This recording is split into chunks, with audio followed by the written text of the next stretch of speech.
வஸல்லம் அவர்களை பார்த்து சொல்லி காட்டுகிறான். அப்ப கண்ணியமிக்கவர்களே, எழுத படிக்க தெரியாத அந்த உம்மி நபி எவ்வளவு பெரிய ஒரு கல்விமானாக திகழ்ந்தார். இது சாத்தியமா?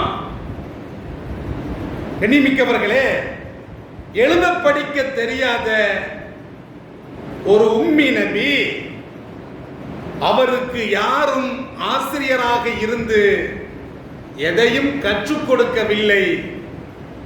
இறைவனே ஆசிரியராக இருந்து வஹி என்ற அந்த கல்வியின் மூலமாக எல்லாம் வல்ல அல்லாஹ் அவருக்கு ஜிப்ராயில் அலைஹிஸ்ஸலாத்து வஸ்ஸலாம் அவர்களுடைய துணை கொண்டு கற்றுக் கொடுத்தான். அப்ப கண்ணியமிக்கவர்களே, அவர் கேட்டதை உள்வாங்கிக் கொண்டார். இறைவனிடமிருந்து வஹி வருகிறது, அந்த வசனங்கள் வருகிறது. அப்ப அந்த வசனங்களை அவர் காதின் வழியாக உள்வாங்கிக் கொண்டு மனதிலே நன்றாக பதிய வைத்து அதை மக்களுக்கு எடுத்து சொன்னார்.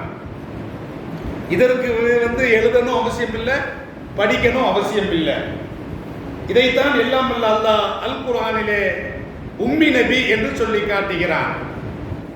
அப்ப எழுத படிக்க தெரியாத ஒரு உம்மி நபி கல்வியிலே எவ்வளவு பெரிய சாதனையை நிகழ்த்தினார்கள், கல்வியிலே எவ்வளவு பெரிய தாக்கத்தை ஸல்லல்லாஹு அலைஹி வஸல்லம் அவர்கள் ஏற்படுத்தினார்கள்.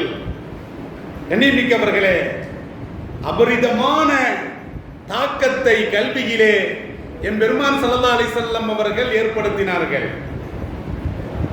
கண்ணியமிக்கவர்களே, எல்லாம் வல்ல அல்லாஹ் அல் குர்ஆனிலே 6666 வசனங்களை இறக்கி இருக்கிறான். அதிலே முதலாக இறங்கிய வசனம் இறைவனை பற்றியோ இறைவனுடைய வல்லமை பற்றியோ அல்லது இறை வணக்கத்தை பற்றியோ எதையுமே அல்லாஹ் குறிப்பிடவில்லை. முதலாக இறங்கிய அந்த சூரத்துல் அலக் இக்ரா என்று வருகிறது. இக்ரா பிஸ்மி ரப்பிக்கல்லதீ ஹலக். இக்ரா ஓதுவீராக. முதலாக ஸல்லல்லாஹு அலைஹி வஸல்லம் அவர்களுக்கு வருகின்ற செய்தி இறைவன் ஒருவன் என்று வரவில்லை. அப்ப இஸ்லாமிய மார்க்கம் தொழுகை சம்பந்தமாக வரவில்லை. அப்ப முதலாக அந்த வருகின்ற அந்த வசனம் இக்ரா கல்வி சம்பந்தமாக வருகிறது, கற்றல் சம்பந்தமாக வருகிறது, படிப்பு சம்பந்தமாக வருகிறது. பிஸ்மி ரப்பிக்கல்லதீ ஹலக், மனிதனை படைத்தானே அத்தகைய உமது இரட்சகனின் திருப்பெயரை கொண்டு ஓதுவீராக. ஹலக்கல் இன்சான மின் அலக், அவன்தான் மனிதனை இரத்த கட்டியிலிருந்து படைத்தான். மூன்றாவது வசனம் இக்ரா வ ரப்புக்கல் அக்ரம், மேலும் ஓதுவீராக உமது இரட்சகன் மிகவும் சங்கையானவன். இக்ரா வ ரப்புக்கல் அக்ரமுல்லதீ ஹலக் அல்லமல் இன்சான மாலம் யாலம், அவன்தான் மனிதனுக்கு தெரியாததை கற்றுக் கொடுத்தான். அப்ப இந்த முதலாக இறங்கிய இந்த 5 வசனங்கள்ல 2 கல்வி சம்பந்தமாகவும் 2 தடவை படிப்பீராக படிப்பு சம்பந்தமாகவும் எல்லாம் வல்ல அல்லாஹ் இறக்கியிருக்கிறான். அப்ப கண்ணியமிக்கவர்களே, கல்விதான் அடிப்படை என்பதை அல் குர்ஆனின் மூலமாக எல்லாம் வல்ல அல்லாஹ் உணர்த்தி காட்டுகிறான்.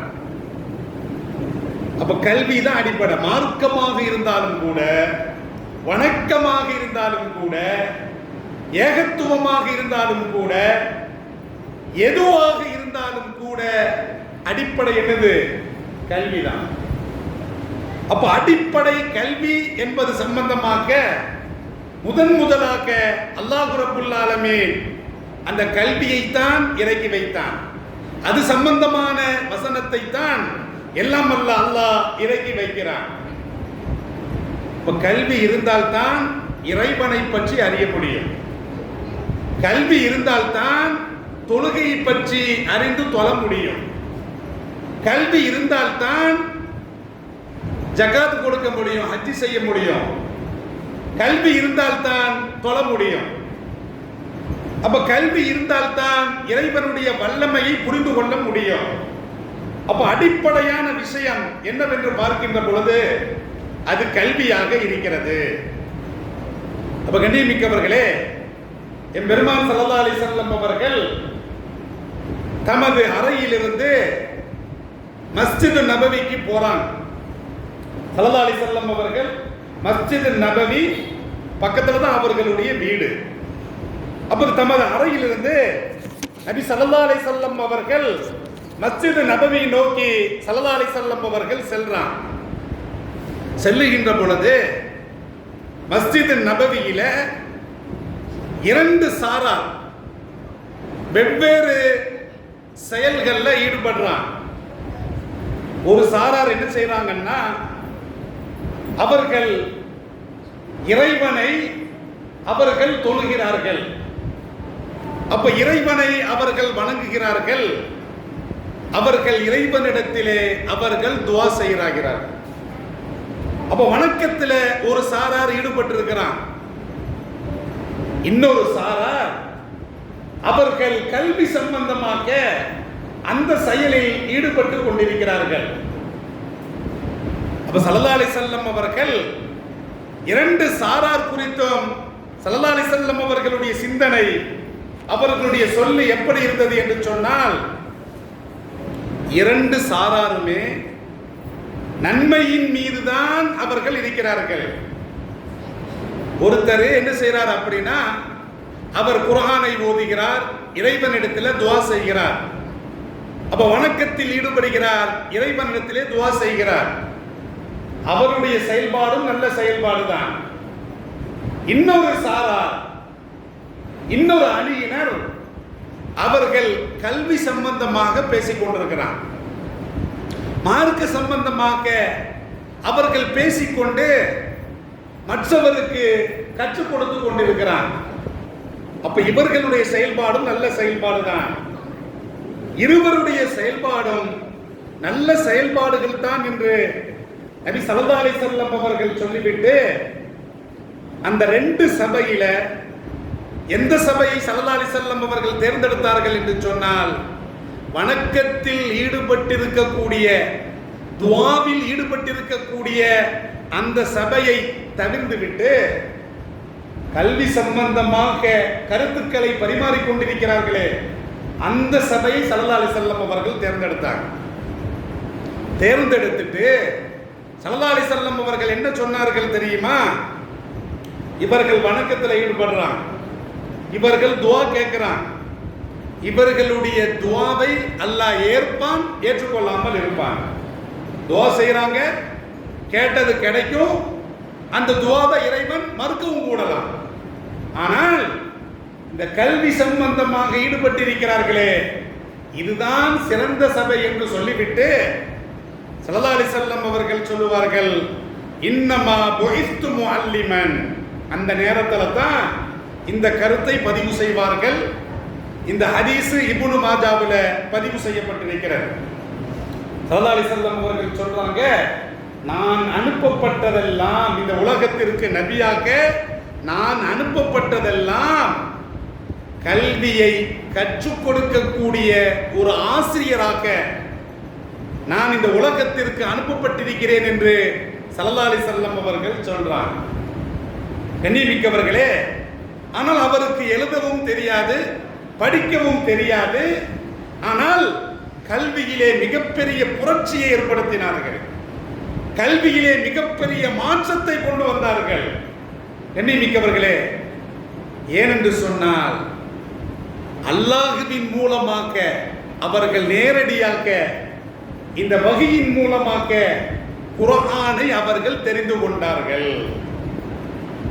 ஸல்லல்லாஹு அலைஹி வஸல்லம் அவர்களுக்கு யாரும் ஆசிரியராக இருந்தது கிடையாது. யாரிடத்திலும் அவர்கள் மாணவராக இருந்து கல்வியை கற்றுக்கொண்டது கிடையாது. ஸல்லல்லாஹு அலைஹி வஸல்லம் அவர்களுக்கு ஆசிரியர் என்பவர் அது அல்லாஹ்வாக இருக்கிறார். அல்லாஹ்வுடைய மாணவராக இருந்து ஸல்லல்லாஹு அலைஹி வஸல்லம் அவர்கள் செவிவழி செய்தியாக கல்வியாக அல் குர்ஆனை உள்வாங்கிக் கொண்டார்கள். கல்வியிலே மிகப்பெரிய கரை கண்டார்கள். இவ்வளவுக்கும் அவருக்கு எழுதவும் தெரியாது, படிக்கவும் தெரியாது. அப்ப கண்ணியமிக்கவர்களே, கல்வி என்று வருகின்ற பொழுது கல்வி விசாலமானது. கல்வி என்பது விசாலமானது. ஆனால் அதற்கு அளவு கிடையாது. கல்வியை தேடுவதற்கு, கல்வியை கற்பதற்கு வயது கிடையாது, வயது தடை கிடையாது. யாருனாலும் படிக்கலாம். ஸல்லல்லாஹு அலைஹி வஸல்லம் அவர்களுடைய காலத்தில் முதியோர் கல்வி ஒன்று இருந்தது. முதியோர் கல்வி அப்படின்னா கல்யாணம்லாம் முடிச்சு பிள்ளைகள்லாம் பெற்றெடுத்து பேரம் பேத்திகள்லாம் பெற்றெடுத்து பெரிய பெரிய சஹாபாக்கள் ஸல்லல்லாஹு அலைஹி வஸல்லம் உடைய சபையில ஸல்லல்லாஹு அலைஹி வஸல்லம் அவர்கள் சொல்லக்கூடிய மார்க்க விஷயங்களை, உலக விஷயங்களை, வாழ்வியல் நுணுக்கங்களை சஹாபாக்கெல்லாம் கற்றுக்கொண்டார்கள். கண்ணியமிக்கவர்களே, உமர் கத்தாப் ரலியல்லாஹு அன்ஹு அவர்கள் சொல்லுகின்ற பொழுது, நாங்க என்ன செய்வோம் அப்படின்னா, நாங்க அன்றாட காட்சிகள், அன்றாட நாங்க வேலைக்கு போவோம். அப்ப நாங்க என்ன செய்வேன்னா, நானும் எனது தோழரும் நாங்கள் முறை வைத்துக் கொண்டு ஒருவர் வேலைக்கு சென்றால் இன்னொருவர் ஸல்லல்லாஹு அலைஹி வஸல்லம் சபையில அவர்கள் சொல்லக்கூடிய செய்திகளை அவர் கேட்டு, நான் வேலைக்கு சென்றால் நான் வேலைக்கு சென்று வந்த பிறகு எனக்கு சொல்லுவார். மறுநாள் நான் வேலைக்கு போக மாட்டேன், அவர் வேலைக்கு போயிடுவாரு. நான் ஸல்லல்லாஹு அலைஹி வஸல்லம் சபைக்கு ஸல்லல்லாஹு அலைஹி வஸல்லம் அவர்கள் சொல்லக்கூடிய விஷயங்களை, அந்த கல்வியை நான் தெரிந்து கொண்டு நான் வேலைக்கு சென்ற எனது தோழருக்கு நான் சொல்லிக் கொடுப்பேன். இப்படி ஸல்லல்லாஹு அலைஹி வஸல்லம் அவர்களிடத்தில் கல்வியை சஹாபாக்கள் எப்போ கற்றுக்கொண்டார்கள்?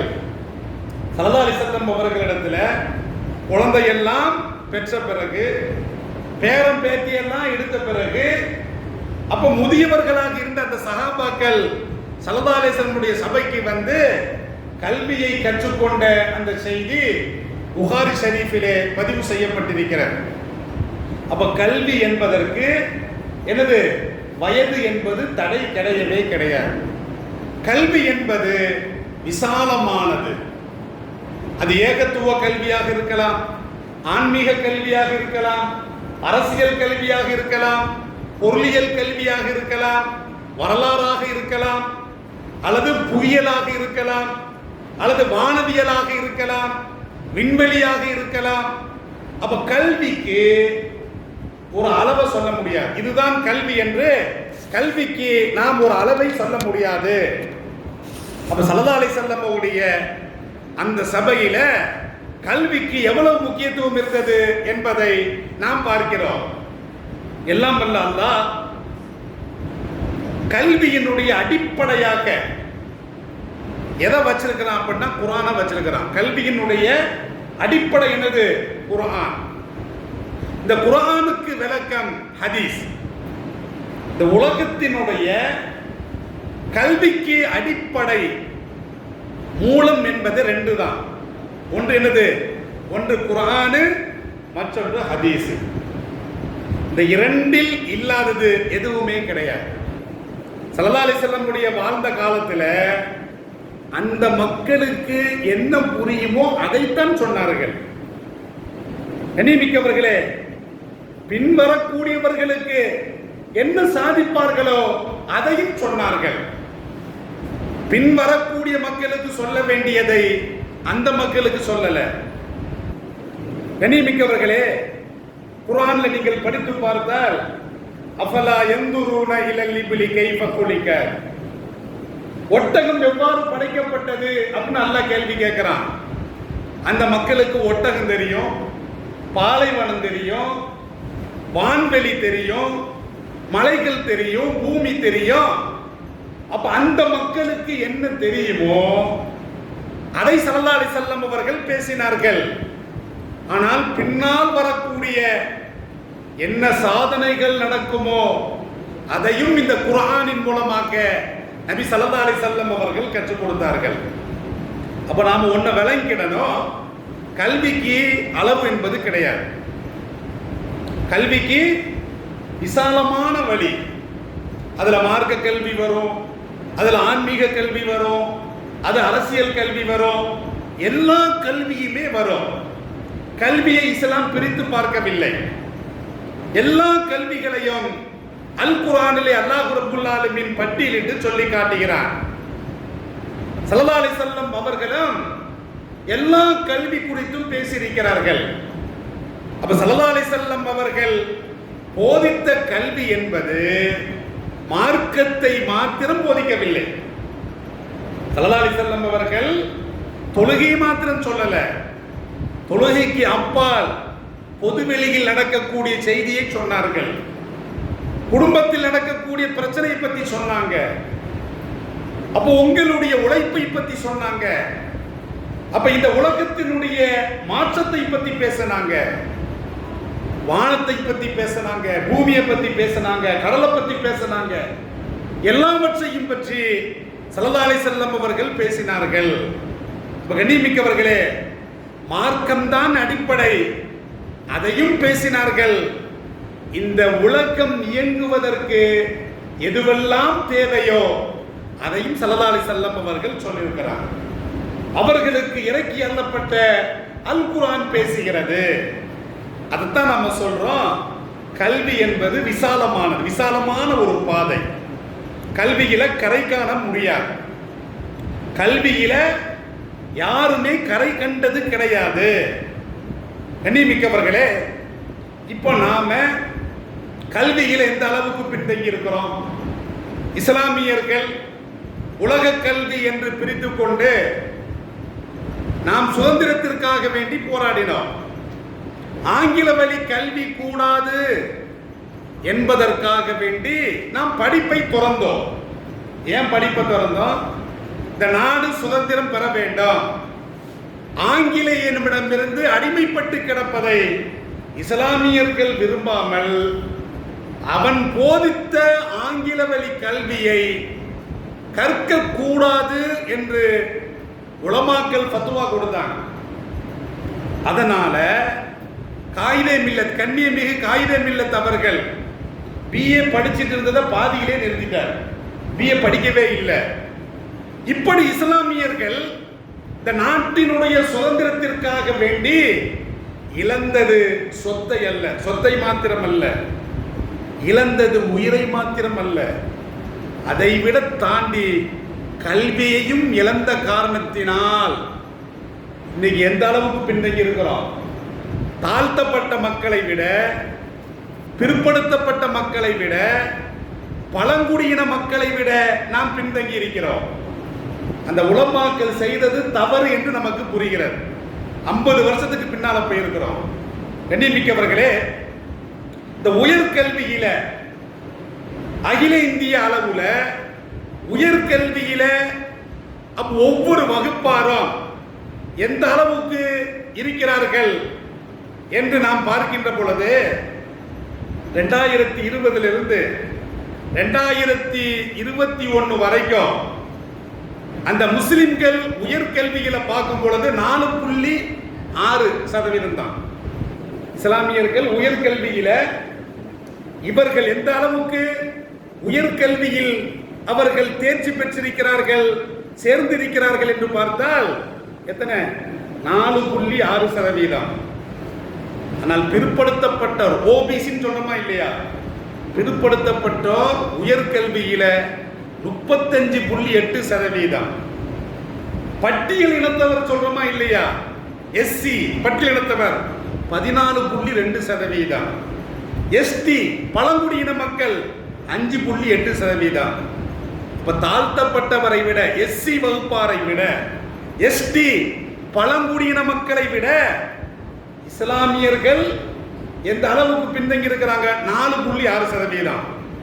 பழங்குடியின மக்கள் 5.8%. எஸ்டி பட்டியலின மக்கள் அவர்கள் 14.2%. இஸ்லாமியர்களை பார்க்கும் பொழுது ரொம்ப கம்மி. கண்ணியமிக்கவர்களே, இந்த தேசத்திலும் சரி உலகத்திலும் சரி கல்வியை வச்சு தான் நம்ம சாதிக்க முடியும். கல்வி இல்லாம எதையும் நாம புடுங்க முடியாது. அப்ப கல்வியில் எந்த அளவுக்கு பின்தங்கி இருக்கிறோமோ அந்த அளவுக்கு நமது இருப்பு கேள்விக்குறி, நமது இந்தியாவில் இருப்பது கேள்விக்குறி. அப்ப இந்த நிலைமை மாற வேண்டும் என்று சொன்னால் கல்வி சம்பந்தமாக எல்லாம் வல்ல அல்லாஹ் அல்குர்ஆனில் நீங்க பார்த்து பாருங்க, 10% கல்வி சம்பந்தமாக தான் பேசலாம். அப்ப அந்த கல்வியை துளைத்து விட்டு இந்த தேசத்தில் நாம் எதையும் சாதிக்க முடியாது. நம்ம இருப்பே கேள்விக்குறி. அப்ப கல்வியில நாம் உயர்ந்த நிலையை அடைந்தால்தான் நாம் நமது வாழ்க்கையில நாம் முன்னேற முடியும். கண்ணியமிக்கவர்களே, ஒவ்வொரு துறையை நீங்கள் எடுத்துக்கொள்ளுங்கள், விண்வெளியாக இருக்கட்டும். அப்ப இஸ்லாமியர்கள் படிக்க வைக்கிறான், 10ஓடு சில பேர் நிப்பாட்டுதான் பசங்களை, 12ஆம் வகுப்போடு நிப்பாட்டுறான், அல்லது ஒரு டிகிரி போது நிப்பாட்டுறான். சில பேர் 5ஓடு நிப்பாட்டி வச்சுக்கிட்டு என்ன செய்யலாம் அப்படின்னா, குழந்தைக்கு பிறப்பு சான்றிதழ் வாங்குறானோ இல்லையோ பாஸ்போர்ட் முன்னாலே எடுத்து வச்சிருவான். வெளிநாட்டுக்கு எதுக்கு? ஒட்டகத்தை மேய்க்கிறதுக்கு, கக்கூசை கழுவுறதுக்கு, அல்லது மூடைகளை தூக்குவதற்கு. இந்த நிலைமை மாற வேண்டும். இப்ப கண்ணியமிக்கவர்களே, அப்ப கல்வியில இஸ்லாமியர்கள் பின்தங்கி இருப்பதை, இன்னும் பின்தங்கி போனால் இன்னொரு 50 வருஷத்துக்கு பின்னால போயிடுவோம். 50 வருஷத்துக்கு பின்னால போனா எந்த உரிமையும் உனக்கு கிடைக்காது. நாளை உனது இருப்பு என்பது கேள்விக்குறி. நமது இந்தியாவில் நமது இருப்பை தக்க வைக்க வேண்டும் என்று சொன்னால் கல்வியில உயர வேண்டும். எல்லா கல்வியிலும் உயர வேண்டும். குறிப்பிட்ட கல்வி தான் இஸ்லாம் சொல்லவில்லை. நீங்க குர்ஆனை நீங்கள் படித்து பாருங்கள். விண்வெளி சம்பந்தமாக குர்ஆன் பேசுகிறது, வான்வெளியை பற்றி இஸ்லாம் பேசுகிறது, வானவியலை பற்றி இஸ்லாம் பேசுகிறது, வானியல் வானை பற்றி இஸ்லாம் ஆய்வை சொல்லி காட்டுகிறது.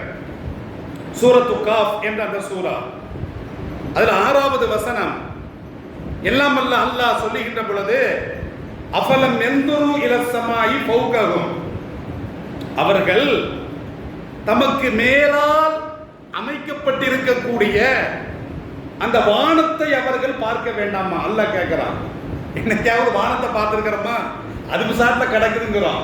அல்லாஹ் கேட்கிறான், அவர்கள் தமக்கு மேலால் இருக்கக்கூடிய அந்த வானை, அந்த வானத்தை அவர்கள் சிந்தித்ததுண்டா?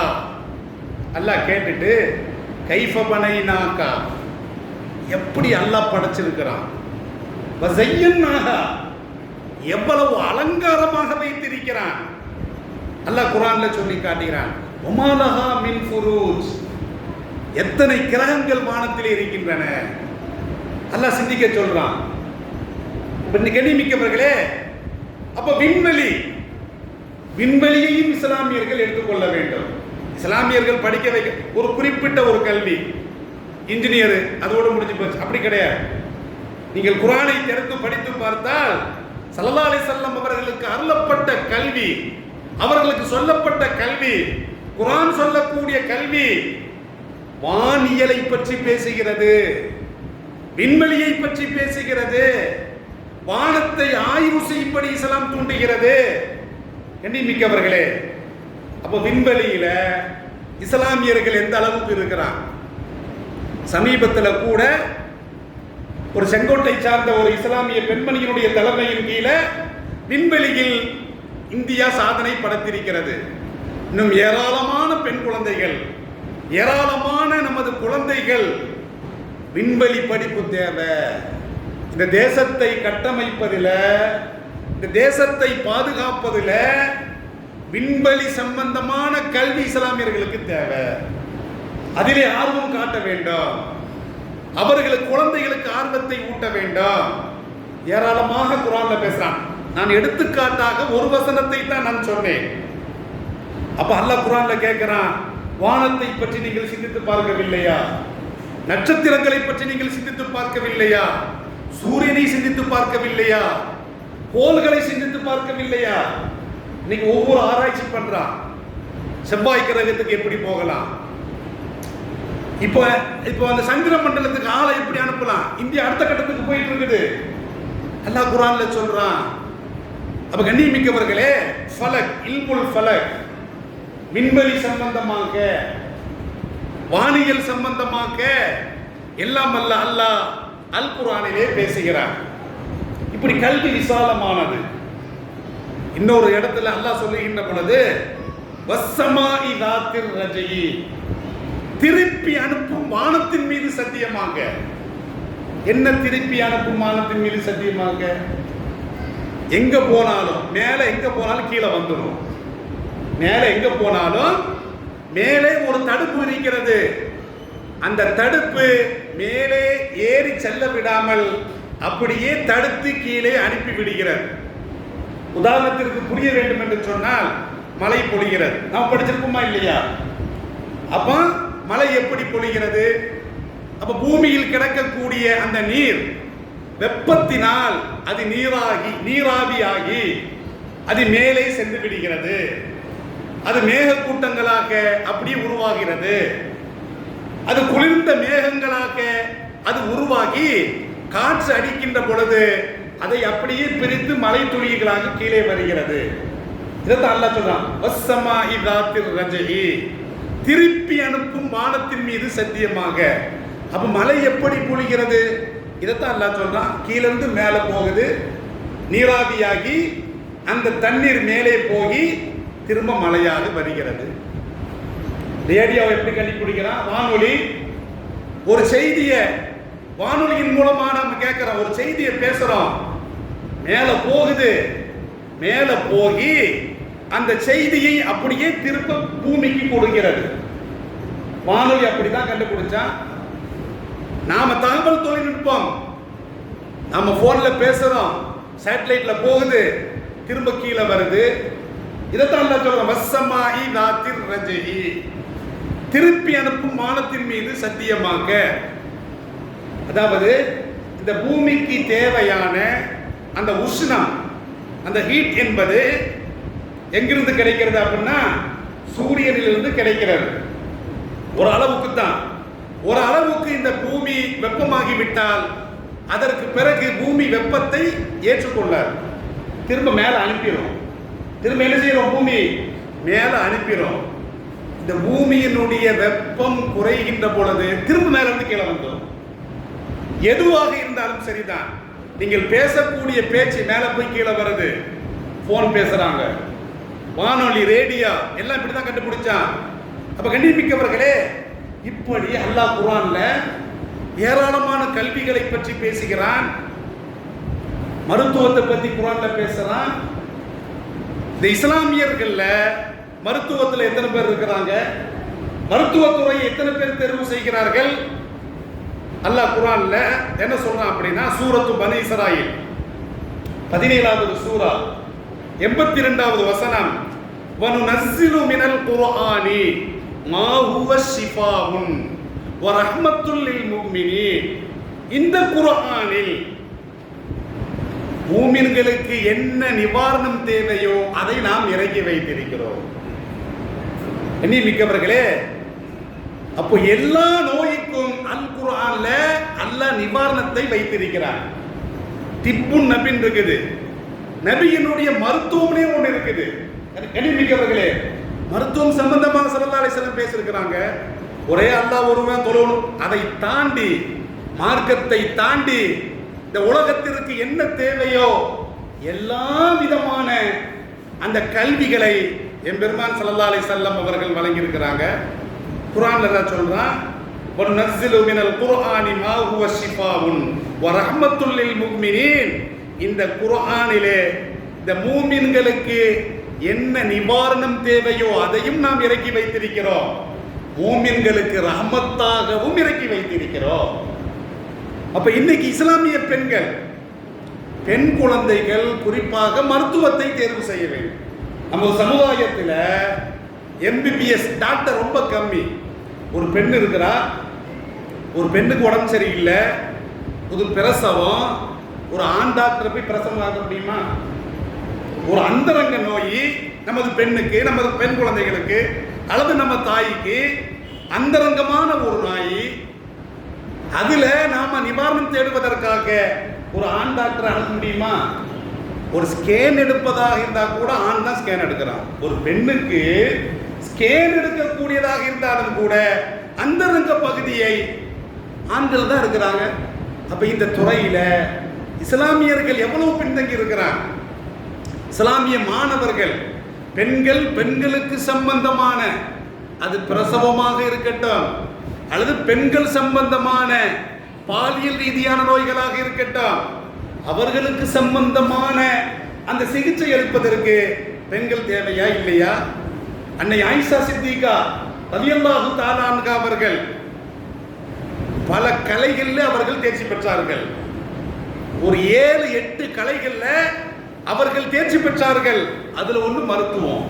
ஸல்லல்லாஹு அலைஹி வஸல்லம் அவர்களுக்கு கடைசி காலகட்டத்தில் அவர்கள் நோயாக இருந்த பொழுது மருத்துவம் பார்த்தது யாரு? அன்னை ஆயிஷா சித்திகா அவர்கள். அவர்களுடைய சகோதரி பையன் கேட்கிறான், ஆயிஷா அம்மா அவர்களே, உங்களுக்கு மருத்துவம் பத்தி எப்படி தெரியும்? உங்களுக்கு கல்வி ஞானம் இருக்கிறது, மார்க்க ஞானம் இருக்கிறது, அதை கண்டு ஆச்சரியப்படவில்லை. இந்த மருத்துவ ஞானம் உங்களுக்கு எப்படி என்று கேட்கின்ற பொழுது அவங்க என்ன சொன்னாங்க தெரியுமா? ஸல்லல்லாஹு அலைஹி வஸல்லம் கடைசி காலகட்டத்தில் வெளிநாடுகளில் இருந்து தூதுவர்கள் வருவார்கள். அவர்கள் நோய்வாய்ப்பட்ட பொழுது அந்த நோய்க்கு எப்படி சிகிச்சை அளிப்பது என்ற முறையை அவர்கள் கற்றுக் கொடுத்து செல்வாங்க. அதை நான் கவனித்து அந்த அடிப்படை ஸல்லல்லாஹு ட்ரீட்மெண்ட் எடுத்தேன். இப்படி குர்ஆனில் நீங்கள் படித்து பார்க்கலாம். கடல் சார்ந்த கல்வி இருக்கிறது. இப்போ கடல் சார்ந்த கல்வி, உதாரணத்திற்கு இப்போ மாலுமி ஆகணும், கடல் சார்ந்த படிப்பு இருக்குது, ஷிப். அப்போ அந்த கடல் சார்ந்த அந்த படிப்புல அப்ப இஸ்லாமியர்கள் அதுல ஆர்வம் காட்டுறது கிடையாது. குர்ஆன்ல அல்லாஹ் சொல்றான், கடல் சார்ந்த அறிவு ஞானங்களை, கடல் சார்ந்த கல்வியை ஸல்லல்லாஹு அலைஹி வஸல்லம் அவர்களுக்கு அல்லாஹ் சொல்றான் குர்ஆன்ல, சூரத்துல் ஃபுர்கான். அந்த சூரத்துல் ஃபுர்கான்ல கடல் சார்ந்த கல்வியை பத்தி அல்லாஹ் சொல்றான், ஒஹுவல்லதி மரஜல் பஹரைனி. அந்த அல்லாஹ் தான் 2 கடல்களுக்கு மத்தியில் தடுப்பை ஏற்படுத்தினான். 2 கடல்கள் சந்திக்கிறது, 2 கடல்களுக்கு மத்தியிலே தடுப்பு இருக்கிறது. ஹாதா அதுபுன் ஃபுராத்துன். ஒரு சைடு பார்க்கும் பொழுது மிக சுவையாக இனிப்பாக இருக்கக்கூடிய நல்ல தண்ணீர் கடல்ல இருக்குது. வஹாதா மில்ஹுன் நுஜார். இன்னொரு சைடு பார்க்கின்ற பொழுது அது உப்பும் கசப்புமாக இருக்கிறது. இந்த 2 கடல்களை பத்தி அல்லாஹ் சொல்லுகின்ற பொழுது 2 கடல்கள் சங்கமித்தாலும் கூட கண்ணுக்கு தெரியாத திரையை போட்டு அல்லாஹ் தடுத்து வச்சிருக்கிறான். அல்லாஹ் குர்ஆன்ல சொல்றான், வஜஅல பைனகுமா பர்ஸகா. அந்த 2 கடல்களுக்கு மத்தியிலே கண்ணுக்கு தெரியாத பர்ஸக் அப்படின்னா கண்ணுக்கு தெரியாத திரை. கபரை பத்தி அல்லாஹ் சொல்லுகின்ற பொழுது, கபூர்ல நாம அடக்கப்படுறோம். அங்கிருந்து ஒரு வீடியோ எடுக்க முடியுமா? இப்ப எங்கெல்லாம் எடுக்கிறோம். அமெரிக்காவில இருந்து ஒரு செய்தி இங்க வந்துருது, லைவ்ல வந்துருது. நாம இறந்துட்டோம், நான் இறந்த பிறகு என்னை கபூர்ல அடக்கி ஒரு கேமரா வச்சு பார்க்க முடியுமா? முடியவே முடியாது. நாடு கடந்து கடல் கடந்து நடக்கக்கூடிய செய்திகளை லைவ்ல பார்க்கலாம். கபர்ஸ்தான்ல நடக்கிறத பார்க்க முடியுமா? அல்லாஹ் என்ன சொல்றான்னா, பர்ஸக், கண்ணுக்கு தெரியாத ஒரு திரையை வைத்திருக்கிறான். அங்க என்ன நடக்குது என்பது யாருக்குமே தெரியாது. இந்த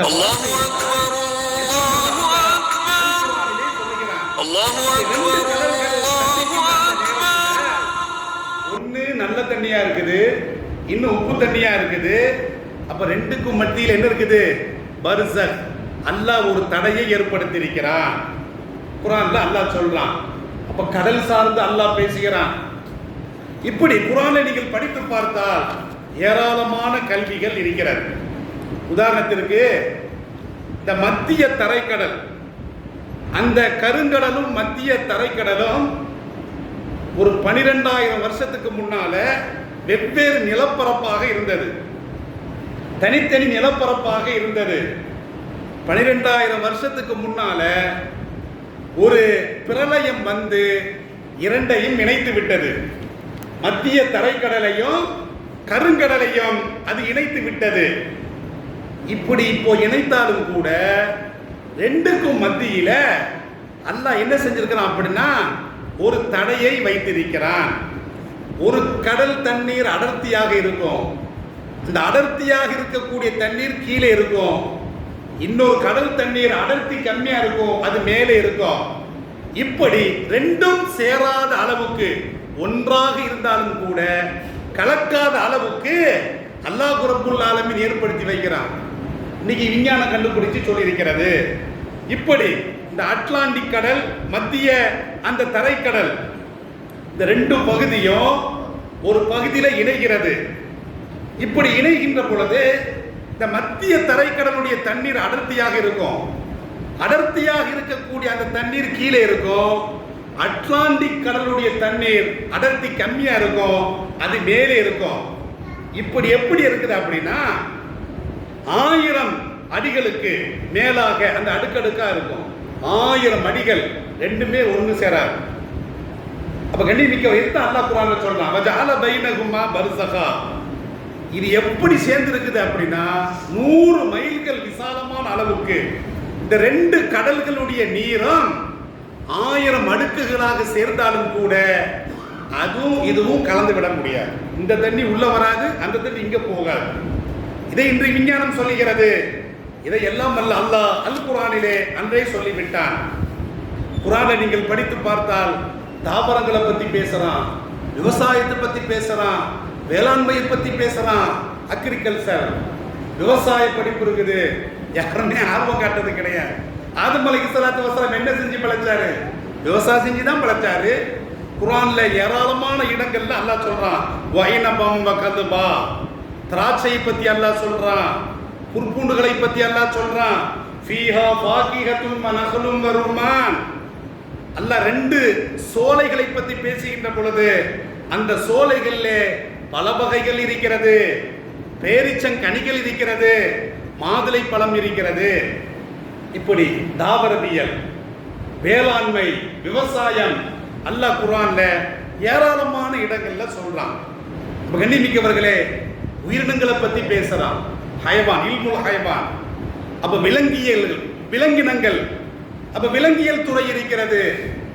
குர்ஆன்ல நீங்கள் பார்த்தீர்கள் என்று சொன்னால் ஒரு 30 பெயரை அல்லாஹ் குர்ஆன்ல சொல்றான். விலங்கினங்கள், சிங்கம், கோவேரி கழுதை, பசு, கொசு, இப்படி. அப்போ பல்லுயிர் விலங்குகளை பற்றி அல் குர்ஆனிலே அல்லாஹ் ரப்புல் ஆலமீன் பேசுகிறான். இப்படி நீங்கள் குர்ஆனை நீங்கள் திறந்து படித்து பாருங்கள். வஃபி அன்ஃபுசிக்கும் அஃபலா துப்சிரும். இன்னொரு இடத்துல உங்களை பற்றி நீங்கள் சிந்திக்க கூடாதா? உடல் உறுப்புகள், அந்த உடல் உறுப்புகளுடைய ஆய்வை பத்தி அல்லாஹ் பேசுறான். என்னென்ன உறுப்புகள் உங்களிடத்தில் இருக்குது, அது என்னென்ன வேலை செய்கிறது, அதுல எவ்வளவு திறன் இருக்கிறது. வஃபி அன்ஃபுசிக்கும் அஃபலா துப்சிரும். உங்களினுள் பல ஆற்றல்கள் இருக்கிறது, அதை பற்றி நீங்கள் சிந்தித்து பார்க்க வேண்டாமா? அதை பத்தி அல்லாஹ் சொல்றான். கால்நடைகளை பத்தி அல்லாஹ் சொல்றான். இப்படி நீங்கள் குர்ஆனை நீங்கள் திறந்து படித்து பார்த்தால் விவசாயத்தை பத்தி அல்லாஹ் சொல்றான், வேளாண்மை பத்தி அல்லாஹ் சொல்றான், வணிகத்தை பத்தி அல்லாஹ் சொல்றான், பொருளியலை பத்தி அல்லாஹ் சொல்றான், வரலாறுகளை பத்தி அல்லாஹ் சொல்றான், பறவையை பத்தி அல்லாஹ் சொல்றான். கண்ணியமிக்கவர்களே, வஉல்லிம்னா மன்திகத்தை. சுலைமான் அலைஹிஸ்ஸலாத்து வஸலாம் அவர்களுக்கும் தாவூத் அலைஹிஸ்ஸலாத்து வஸலாம் அவர்களுக்கும் பறவை பாசையை நாம் கற்றுக் கொடுத்தோம், அந்த ஞானத்தை கொடுத்தோம். அப்ப கண்ணியமிக்கவர்களே, இப்படி ஒவ்வொரு கலையா, ஒவ்வொரு படிப்பா, ஒவ்வொரு துறையா எல்லாம் அல்ல அல்லாஹ் அடுக்கிக் கொண்டே குர்ஆன்ல சொல்லி காட்டுறான். வரலாறுகளை பத்தி அல்லாஹ் சொல்றான். நீங்கள் குர்ஆனை நீங்கள் திறந்து படித்து பார்த்தால் 1000 வரலாறுகள் இருக்கிறது. குர்ஆன்ல எத்தனை வரலாறு இருக்குது? 1000 வரலாறு. வரலாற்று துறை யாரும் தெரிஞ்சது கிடையாது. இஸ்லாமியர்கள் படிக்கிறான், வரலாற்று துறை ஒன்று இருக்கிறது. அந்த வரலாற்று துறையை யாரும் தேர்வு செய்து கிடையாது. ஆனா இன்றைய காலத்துல வரலாற்று துறை கண்டிப்பான அவசியம். வரலாறு மாற்றி எழுதப்படுகிறது, இந்தியாவில் பாசிச கட்சி எப்போது ஆட்சிக்கு வந்ததோ அப்போதிருந்து வரலாறு திரித்து எழுதப்படுகிறது, வரலாறு மாற்றப்படுகிறது. குர்ஆனை நீங்கள் படித்து பாருங்கள். சூரத்து யூசுஃப்ல அல்லாஹ் சொல்றான், லக்கது கான ஃபீ கஸஸிஹிம் இப்ரத்துல் லிஉலில் அல்பாப். யூசுப் அலைஹிஸ்ஸலாத்து வஸலாம் அவர்களை பற்றி, அவர்களுடைய சகோதரர்களை பற்றி அல்லாஹ் சொல்லிவிட்டு இவர்களுடைய வரலாறுகள்ல படிப்பினை இருக்கிறது குர்ஆன்ல அல்லாஹ் சொல்றான். அப்ப வரலாறை பத்தி அல்லாஹ் பேசுறான். வரலாறு தெரிய வேண்டும். எந்த ஒரு சமுதாயம் தனது வரலாற்றை மறந்து விட்டதோ, தனது வரலாறு தெரியவில்லையோ, அந்த சமுதாயம் வாழ்ந்த வரலாறு கிடையவே கிடையாது. நம்மளை பத்தி வரலாறு தெரியுமா?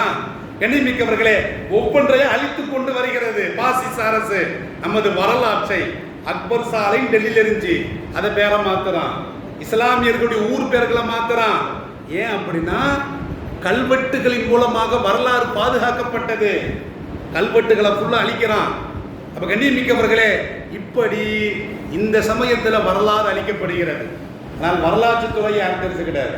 ஒரே பாதைக்கு இன்ஜினியர் ஆகணும் அப்படிதான் போறாங்க, அதில் தான் மூழ்கிறாங்க. கிடையாது. இன்ஜினியரிங் படிக்கலாம், நீங்க எந்த கலையும் படிக்கலாம். ஆனால் எந்த காலத்திற்கு என்ன தேவையோ அந்த காலத்தில் அதை இந்த சமுதாயம் தேர்வு செய்ய வேண்டும். இப்போது வரலாற்று துறை அது காலியாக இருக்கிறது. இஸ்லாமிய வரலாற்று ஆய்வாளர்கள் என்று நாம் பார்க்கின்ற பொழுது நம்ம வரலாறை நாம எழுதாம இன்னொன்னு எழுத முடியுமா? நம்ம தியாக வரலாறை அடுத்தவன் கணிக்க முடியுமா? அடுத்தவர்கள் எழுத முடியுமா? அப்ப குர்ஆன்ல வரலாற்றை பத்தி அல்லாஹ் சொல்றான். அப்ப கண்ணியமிக்கவர்களே, அப்ப இஸ்லாமியர்கள் கல்வியில முன்தங்கி போகணும். ஸல்லல்லாஹு அலைஹி வஸல்லம் அவர்களுக்கு வழங்கப்பட்ட அந்த குர்ஆன், அதுல ஏராளமான கல்விகள் இருக்கிறது. இஸ்லாமியர்களை பார்க்கும் பொழுது கல்வியில எல்லா கலைகளிலும் எந்த அளவுக்கு தேர்ச்சி பெற்றார்கள் என்று சொன்னால், அபூ நஸ்ர் அல் பராயி அவர் வரலாற்று முன்னோடியாக இருந்தார். அல் ஃபத்தானி கணிதம் மாமேதையாக இருந்தார். இப்னு சீனா மருத்துவம். இன்றைய ஐரோப்பிய உலகம் மருத்துவத்தில் ஒவ்வொன்றா கண்டுபிடிக்குதுன்னா இப்னு சீனா போட்ட பிச்சை தான். இப்ராஹிம் பசரி வானவில் அவர் பெரிய ஒரு ஆய்வாளராக இருந்தார். அபுல் வபா அவர் வானவில் துறையில் சிறந்து விளங்கினார். அலி இப்னு அப்பாஸ் மருத்துவத்தில் சிறந்து விளங்கினார். இப்னு பதூதா வரலாற்று ஆய்வாளராக இருந்தார். இப்னு ருஷ்து அல்லாமா இப்னு ருஷ்து நூல் விரிவுரையாளராக இருந்தார். முஹம்மது பின் மூசா அல் ஜிபுரா என்ற கலையிலே தேர்ச்சி பெற்றவராக இருந்தார். உமர் கையாம் கணிதத் துறையிலே தேர்ச்சி பெற்றவராக இருந்தார். சாபித் பின் குர்ரா புள்ளியியல் துறையில் தேர்ச்சி பெற்றவராக இருந்தார். ஜாபிர் பின் ஹையான் வேதியியல் துறையில் தேர்ச்சி பெற்றவராக இருந்தார். அபூபக்கர் ராசி உலோகத்தில் தேர்ச்சி பெற்றவராக இருந்தார். இஸ்லாமியர்கள் போட்ட அந்த பிச்சையை பாருங்க கல்விக்கு. கண்ணியமிக்கவர்களே, இப்னு அன் நபீஸ் அவர் கண் நோயிலே தேர்ச்சி பெற்றவராக இருந்தார். அண்மையில் மறந்த ஏபிஜே அப்துல் கலாம் விண்வெளி தகவல் தொழில்நுட்பம் அதுல தேர்ச்சி பெற்றவராக இருந்தார். அப்ப கண்ணியமிக்கவர்களே, இப்படி இஸ்லாமியர்கள் ஒவ்வொரு துறையிலும் தேர்ச்சி பெற்றிருக்கிறார்கள். ஆனால் அந்த சதவீதம் இப்போது குறைந்து கொண்டே இருக்கிறது. கல்வியை பிரிக்கவே முடியாது. மார்க்க கல்வி உலக கல்வியும் பிரிக்க வேண்டிய அவசியமே இல்லை. எல்லா கல்வியும் இஸ்லாமியர்களுக்கு தேவை. எல்லா கல்வியையும் ஸல்லல்லாஹு அலைஹி வஸல்லம் அவர்கள் சொன்னார்கள். எல்லா கல்வியிலும் இந்த ஆடு மாடு மாதிரி ஒரு ஆள் ஒரு பக்கம் சார்ந்து அந்த பக்கமே சார் ஒருத்தர் இன்ஜினியர் போனால் அதிலேயே போறார். அப்படி போகவே கூடாது. ஒவ்வொரு துறையும் நாம் தேர்ந்தெடுத்து நாம் கல்வியிலே கரை கண்டால், எல்லா துறையிலும் நாம் தேர்ச்சி பெற்றால் இந்த தேசத்தில் நிம்மதியாக வாழலாம். நாம் நமது மார்க்கத்தை பின்பற்றி நடக்கலாம். அப்ப கண்ணியமிக்கவர்களே, கல்வியில பின்தங்கி போட்டோம்னா இந்த உலகம் கிடைக்காது, மறு உலகம் கிடைக்காது. இதுதான் நமது நிலைமையாக இருக்கிறது. ஸல்லல்லாஹு அலைஹி வஸல்லம் அவர்கள் கல்வியினுடைய ஆசானாக அனுப்பப்பட்டார்கள். கல்வியைத்தான் அடிப்படையாக தேர்வு செய்தார்கள். முதல்ல இறங்கின வசனம் 6666 வசனங்கள்ல இக்கர படிப்பீராக, முதல்ல கல்வி சம்பந்தமாக. கடைசி இறங்கிய வசனம் அல்லாஹ் எப்படி முடிக்கிறான் தெரியுமா? அல் யௌம அக்மல்து லக்கும் தீனக்கும் வ அத்மம்து அலைக்கும் நிஅமதி வ ரதீது லக்குமுல் இஸ்லாம் தீனா. கடைசி இறங்கிய வசனம் என்ன வசனம்? இன்றைய தினத்தில் நான் உங்களுக்காக மார்க்கத்தை பரிபூர்ணப்படுத்தி விட்டேன், உங்களுடைய மார்க்கத்தை பரிபூர்ணப்படுத்தி விட்டேன். முதல்ல இறங்கிய வசனம் கல்வி, கடைசியில் இறங்கிய வசனம் மார்க்கத்தை பரிபூர்ணப்படுத்தி விட்டேன். ரெண்டுக்குமே தொடர்பு. அடிப்படையானது கல்வி. எந்த கல்வியில் இருந்தாலும் கடைசியில மீண்டும் இடம் மார்க்கமாகத்தான் இருக்க வேண்டும். நீங்கள் கற்ற எந்த கல்வியாக இருந்தாலும் மார்க்கத்திற்கு பயன்படுத்த வேண்டாம், மார்க்கம் சார்ந்து பயன்படுத்த வேண்டாம். இதைத்தான் அல் குர்ஆன் சொல்லி காட்டுகிறது. ஸல்லல்லாஹு அலைஹி வஸல்லம் அவர்களும் இப்படித்தான் நடந்தார்கள். எனவே கல்வியில ஸல்லல்லாஹு அலைஹி வஸல்லம் அவர்கள் காட்டிய அனைத்து விதமான கல்விகளிலும் இந்த சமூகம் தேர்ச்சி பெற வேண்டும். எல்லாம் அல்லாஹ் கிருபை செய்ய வேண்டும். வாஹிர் தஅவானா அல்ஹம்துலில்லாஹி ரப்பில் ஆலமீன். வஸ்ஸலாமு அலைக்கும் வரஹ்மத்துல்லாஹி